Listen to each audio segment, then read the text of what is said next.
Muy buenas noches, tengan todos ustedes, sean bienvenidos a una edición más de su programa CEI en Contexto, un programa del Centro de Estudios Espinosa Iglesias, que es a su vez auspiciado por la Fundación Espinosa Ru García. Y bueno, pues en esta ocasión iniciamos una serie de programas sobre la ciencia y en particular sobre la ciencia en México, pero en general la ciencia. Y para eso tenemos verdaderamente a dos invitados muy especiales que nos van a introducir al tema y van a ver ustedes cómo eso que a veces se ve como muy lejano para cualquiera de nosotros, los que no nos dedicamos a ese tema, en realidad está en la vida cotidiana de todos nosotros. Doctor Pablo Giovelino, muchas gracias por estar con nosotros. Muchas gracias a ustedes. Soy el responsable del experimento ALICE, que es una colaboración internacional de aproximadamente 1.500 científicos de 37 diferentes países, 150 más o menos instituciones de investigación, de las cuales 5 a México, y por eso aquí estoy aquí porque es un partner importante para nosotros. México ha dado una contribución muy relevante y creo que vamos a hablar también de eso en el curso de la discusión. Yo soy italiano, pero y participo como italiano a estas investigaciones, pero en este momento soy residente al Centro Europeo de Investigaciones Nucleares, que es en Ginebra, en Suiza, por las funciones de dirección del proyecto. Muchísimas gracias, Pablo. El doctor Alfredo Pescador, que él es miembro de la Universidad Autónoma de Puebla, pero coméntanos un poco sobre ti. Muchas gracias. Sí, mi nombre es Alfredo Pescador, soy doctor en tecnología avanzada. Mi tema de investigación es nanotecnología, en particular materiales nanoestructurados. Soy profesor investigador en el Instituto de Ciencias de Gobierno y Desarrollo Estratégico de la Benemérita Universidad Autónoma de Puebla. Mi posgrado lo hice en el Instituto Politécnico Nacional. Muy bien, sí. Pues muchas gracias, Alfredo. Gracias. Bueno, pues empezamos, Paulo, si me permiten, aquí nos hablamos así muy coloquialmente, claro, si no hay problema. Cuéntanos un poco, el proyecto ALICE es muy conocido en ciertos medios. ¿Por qué es importante el proyecto ALICE? Bueno, se los enseño con una imagen, a ver si se ve, si los espectadores pueden verla. Lo que pasa es lo que vemos en nuestro detector. Es una foto con 500 millones de píxeles, una foto muy detallada, y estas son partículas elementales, producidas por una colisión que ha pasado aquí en el centro entre dos núcleos. Lo que ven parece una explosión, y es lo que más cerca se puede hacer en la Tierra en reproducir el Big Bang. Esto es un pequeño Big Bang. Y, por supuesto, es una fascinación para los científicos estudiar algo que nos lleva a los orígenes del universo, a las razones de la estructura del universo, pero también lo que pasa es que las dos cosas siempre van juntas, el estudio del infinitamente grande y del infinitamente pequeño. El experimento nace como estudio de la estructura de la materia nuclear a muy alta densidad, que es fascinante por una razón muy simple, es que la masa de todo lo que tenemos alrededor de nosotros es debido al hecho que las cosas son hechas de átomos. Los átomos, en realidad, toda la masa está en el núcleo, al centro. Es como un sol con sus planetas alrededor, que son los electrones, que no pesan nada. Y así que la masa está toda en el núcleo, y está todo bien. El núcleo está hecho de protones y neutrones, los conocemos bien, los protones y los neutrones son hechos de quarks. Los quarks son los que nos dan la masa, todo lo que conocemos. Pequeño problema, la masa de los quarks que hacen un protón o un neutrón es solamente 1% de la masa del protón.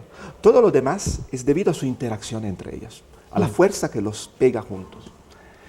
Y entender cómo se pasa de un quark muy ligero, libre, a un nucleón, a una parte de núcleo que tiene la masa que hace que todo lo que tenemos alrededor de nosotros es así, es algo de muy complicado y requiere reproducir las condiciones que habían al empiezo de la historia del universo, los primeros millonésimos de segundos. Imagínense, Esas fotos que han aparecido en todos los periódicos de la estructura del universo vista por los telescopios que dicen, sí, así hemos hecho una imagen que va muy, muy, muy atrás en el tiempo, ¿verdad? Porque tenemos billones de años de vida del universo, pero esas imágenes están a 400.000 años del Big Bang, muy lejos del Big Bang.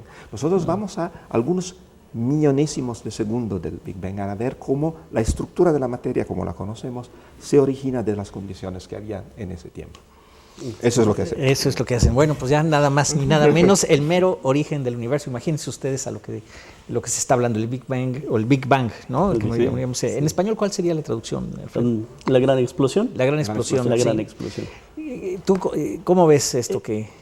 Muy interesante, doctor Paolo Giovelino. Una pregunta. Esta investigación que se hizo desde el año pasado, cuando se habla que se había descubierto el bosón de Higgs, que es trascendental a nivel mundial, la información, y que termina dando también un premio a Peter Higgs y a François Engler. ¿Cómo repercute en el mundo de la ciencia? ¿Tenemos que volver a reescribir los libros de física?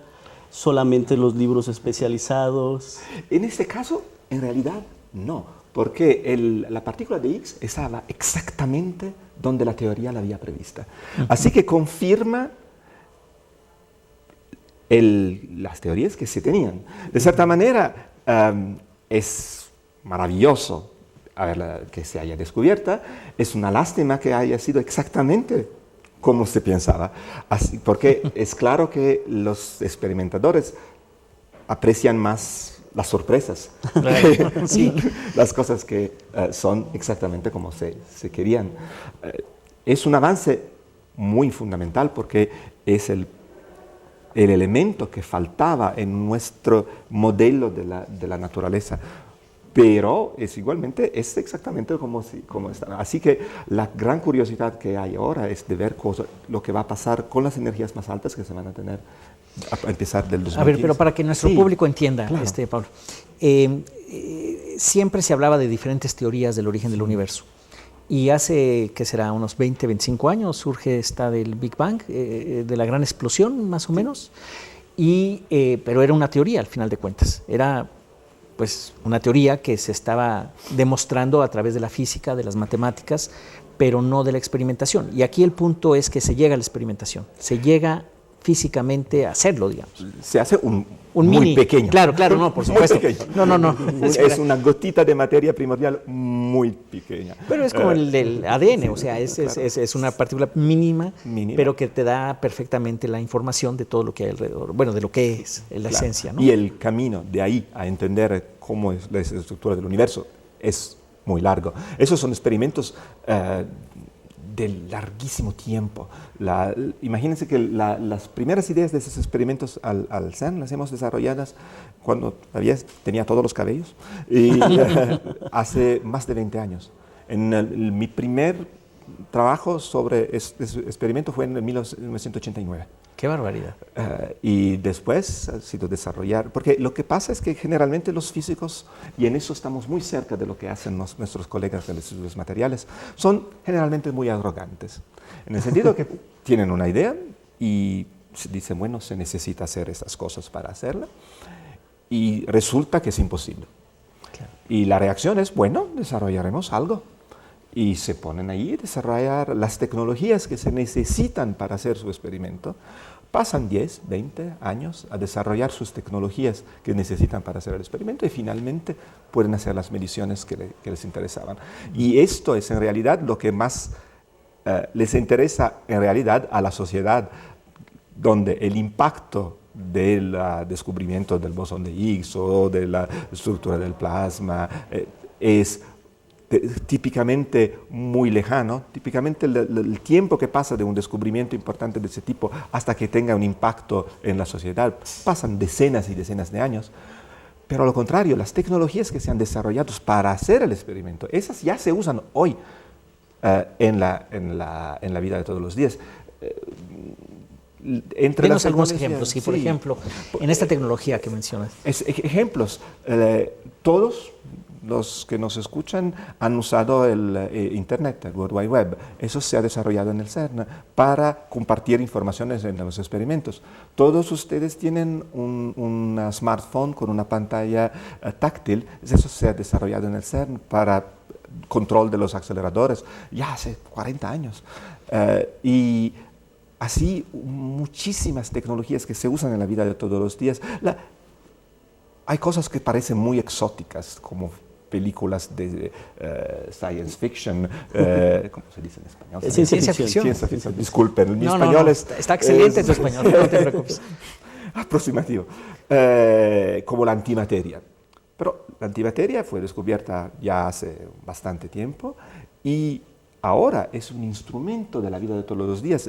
Quien hace un examen PET para que sus abuelos pierdan la memoria y le hacen un PET del cerebro, el PET usa positrones que son antipartículas.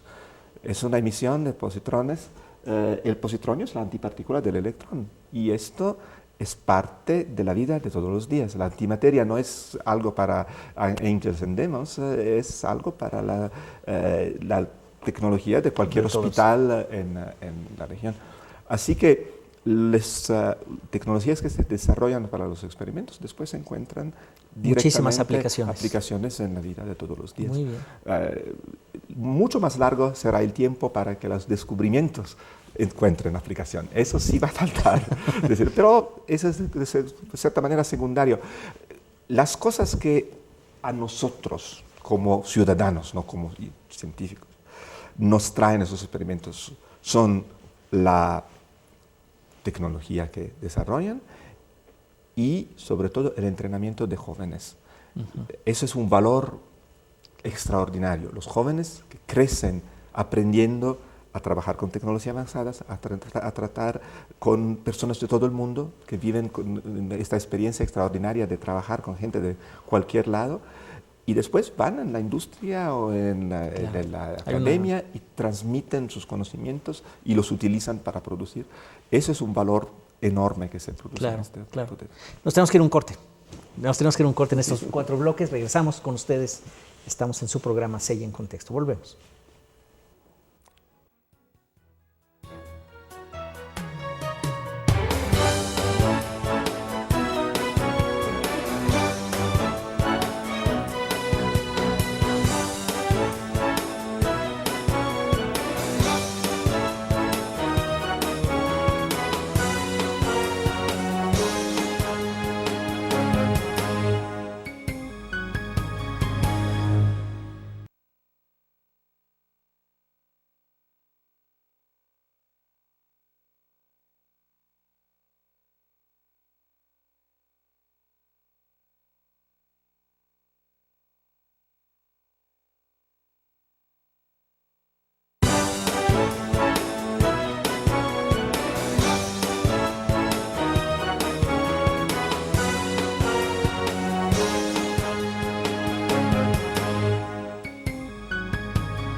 Por seguir con nosotros, estamos en su programa CEI en Contexto.